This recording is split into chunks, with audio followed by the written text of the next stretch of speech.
Hi viewers, this is Dr. K.V. Subbaiah, lecturer in charge, Department of Botany, Government Degree College, Pattikonda. I welcome to this LMS platform of Commissionerate of Collegiate Education, Andhra Pradesh, Mangalagiri. Today we will learn about the plasma membrane which comes in your cell biology syllabus. Plasma membrane is one of the cell organelles. The main objectives that we have to learn in this topic are definition of the plasma membrane and findings of the plasma membrane. Next one is components that are required for the formation of the plasma membrane in the cell. Next one, the structural models given by various scientists to explain the structure of the plasma membrane. And finally, the functions of the plasma membrane performed in the cell. You might have seen the plasma membrane in your daily life.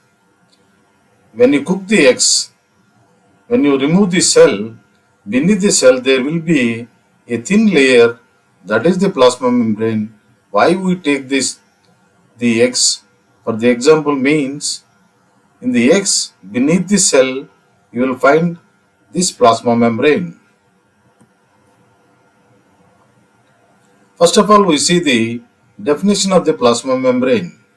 Plasma membrane is a biological membrane. It encloses the total content of the cell, that means the total protoplasm. The plasma membrane separates the cell content from the outer environment. Its thickness ranges from 4 to 10 nanometers. Sometimes this plasma membrane is also called as plasma lemma or cell membrane. It is present both in prokaryotes as well in eukaryotes.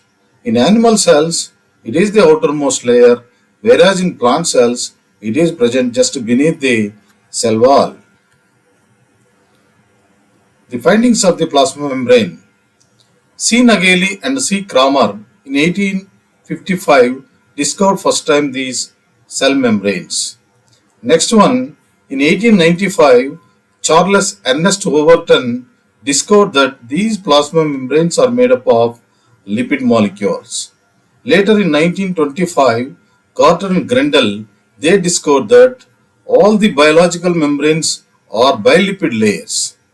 Later in 1935, Daniel and Davison, they discovered that these membranes are made up of not only with the lipids but also with proteins.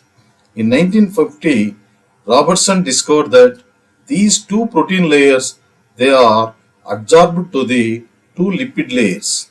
Finally, in 1972, Singer and Nicholson, they discovered that the proteins are irregularly distributed in the lipid layers in a mosaic pattern. At the same time, they also given a model to explain the structure of the plasma membrane, that is the fluid mosaic model. The principal components that are required for the formation of the plasma membrane in the cell are number 1 lipids, number 2 proteins, and number 3 carbohydrate groups, and number 4 is cholesterol. Lipids are the core molecules for the formation of the membrane, and they are useful to maintain the fluidity. Second one is proteins. They are very important. They are the passage channels for the materials through the plasma membrane. Third one is carbohydrate groups. They are attached to the either lipids or to the proteins, and they work as markers to recognize the immune cells and the foreign pathogenic cells.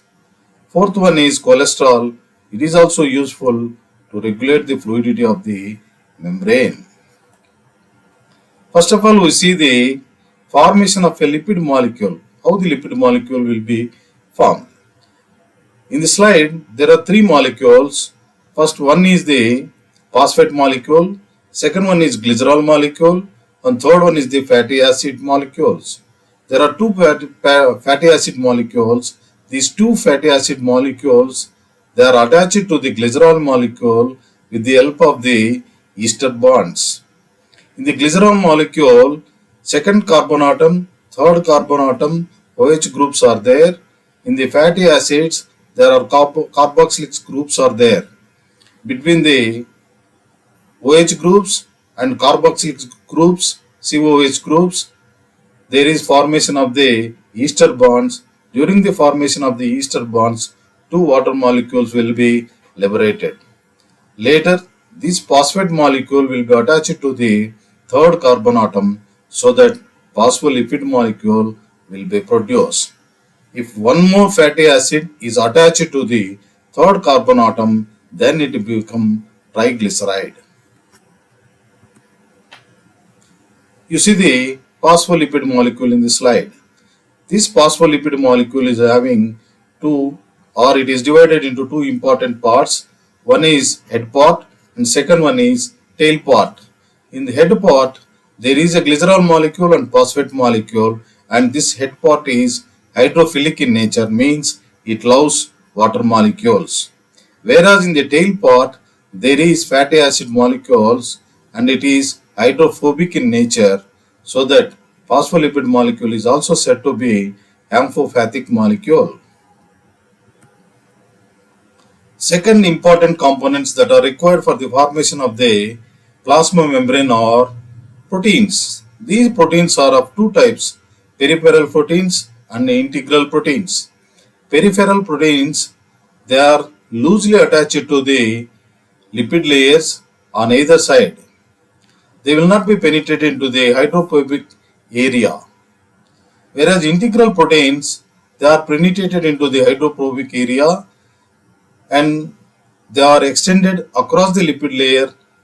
They work as passage channels or transport channels for the materials, hence they are said to be transmembrane proteins.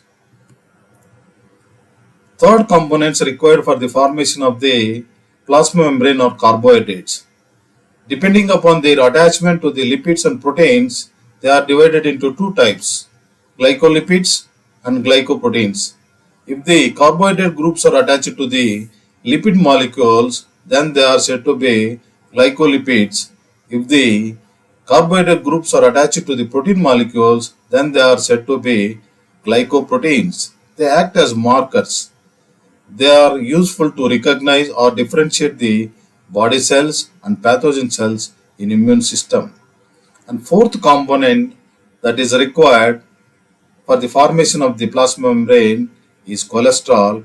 Cholesterol is another type of lipid. It is present only in the animal plasma membranes. It is useful to maintain the fluidity. At low temperatures, it increases the fluidity of the plasma membrane. At high temperatures, it decreases the fluidity of the plasma membrane. It will not present in the plant cells. Various models proposed to explain the structure of the plasma membrane are: number one, lipid and lipid bilayer model. It was proposed by Grotter and Grendel in 1925.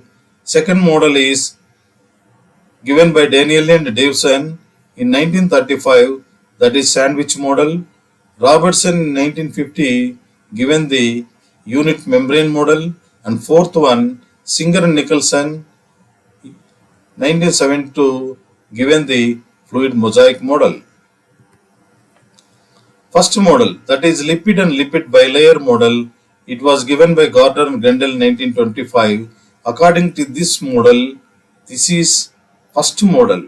This was the basic model for the other models. According to this model, the membrane is a double lipid layer. Here the lipid molecules heads are present towards outside, whereas the tails and the hydrophobic regions are present towards inside. This model not given the clear structure of the plasma membrane. Second model was sandwich model. This was given by Daniel and Davison in 1935. According to this model, the plasma membrane is made up of a bilipid layer, but it was covered by globular proteins on either side. It was compared with the sandwich, as the bilipid layer was placed in between two globular protein layers. It is predominated up to the discovery of fluid mosaic model. Third model was given by Robertson in 1950. called as unit membrane model. According to this model, all the membranes that are present in all biological systems are similar in their structure and function. Membrane consists bimolecular lipid layer and it was packed tightly by two protein layers on either side. Hence, this is also called as trilamellar model. But this model is unable to explain the transport of the materials in and out of the cell. Last model, this is the fluid mosaic model and it was widely accepted. This was given by Singer and Nicholson in 1972. According to this model, the plasma membrane consists a bilipid layer and the proteins that are present are distributed in two ways. Some proteins are peripheral proteins and some proteins are integrated proteins. These proteins, they facilitate the transport of the materials in and out of the cell. This model was widely accepted and it was the present model till to date. This is the three-dimensional structure of the plasma membrane. Here you can see all the parts of the plasma membrane. You will see the bilipid layer and the proteins are distributed in two ways. Some proteins are peripheral proteins and they are loosely attached to the membrane. Some proteins are integral proteins. They extended across the lipid layer. They work as transport channels. There is glycoproteins are there. Means carbohydrate group is attached to the protein. Then it is called as glycoprotein and glycolipid molecules are there. When the carbohydrate group is attached to the lipid molecule, then it is called as the glycolipid molecule. And you will see the cholesterol, all the things. Next we see the functions of the plasma membrane. Plasma membrane is always said to be selectively permeable membrane. It means it allows only the selective substances in and out of the cell. The transport of the materials or substances depend upon the requirement of the cell. In the membrane there are proteins. These proteins they play major role to perform the various functions of the plasma membrane. Number one function of the plasma membrane is protection. It provides the protection to the cell. Second one is intercellular joinings. Third one is enzyme activity and fourth one is transport and fifth one is cell to cell recognition and sixth one is anchorage, seventh one is signal transduction. These functions we see in the next slide clearly. So these are the various functions performed by the plasma membrane proteins. Number one is intercellular joinings. You see here one protein is joining with the other protein of the plasma membrane or you can say other cell plasma membrane so that cell to cell joinings are forming. At the same time, these joinings are useful for the formation of tissues. In the second diagram, the proteins which are present in the plasma membrane, they are performing the enzymatic activity. So the enzymes, they take up the substances and they convert them into products. Third one is transport of the materials or substances. This transport is of two types, active transport and passive transport.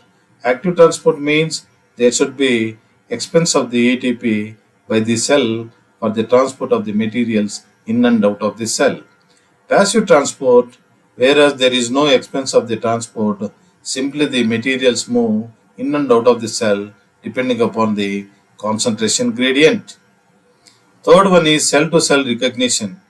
Here the carbohydrate group which is attached to the protein, they are useful in the recognition of their own cells as well they are useful to recognize the pathogenic cells in the immune system. Fifth one is anchorage or attachment. So the proteins which are present in the plasma membrane, they are useful to give the good anchorage to the cell and with the cell wall. Last one is signal transduction. This is very important. Whenever the substance or some hormone is attached to the protein, they give some signal to the cell. For example, if the insulin is attached to the protein molecule, immediately it passes a signal to the cell. So immediately the cell opens a transport channel for the entry of the glucose molecule into the cell. So types of transport through the plasma membrane. So various types of transport occurs through the plasma membrane. They are: one is osmosis, second one is active and passive transport, third one is exocytosis, and fourth one is endocytosis. You see all these in the diagrams. This is the osmosis. Here the blue color molecules are the water molecules and green color molecules are sugar molecules. The water molecules, they are moving from higher concentration to lower concentration through the plasma membrane. So the plasma membrane is a selective membrane so that it is allowing only the water molecules but not the sugar molecules. So water molecules are moving from higher concentration to lower concentration. So this type of osmosis is performed with the plasma membrane. Second one is active and passive transport. The materials are transported by the plasma membrane in and out of the cell. Sometimes the materials move against to the concentration gradient by expensing the ATP. So the cell will expense the ATP and the materials move against to the cell gradient from in and out of the cell depending upon the requirement. Passive transport. Here there is no expense of the cell. The molecules or the substances, they move in and out of the cell depending upon the concentration gradient only. This is exocytosis and endocytosis. Exocytosis means the passing of the material from inside of the cell to the outside. And the endocytosis means it is the engulfing of the material from outside to inside. These two types of functions are seen in unicellular organisms. Whatever may be the transport occurs in three ways. One is unitransport, and second one is symptransport, third one is anti-transport. Uniport means there will be movement of only one type of molecule in one direction. Symport means movement of two molecules in one direction, two different molecules in one direction. Antiport means movement of two different molecules in opposite directions. So thank you very much. And if you have any queries, you can post queries to my email ID, that is naidu.kunkala@gmail.com, or you can call me on my mobile, that is 9440 419 416. Thank you one and all.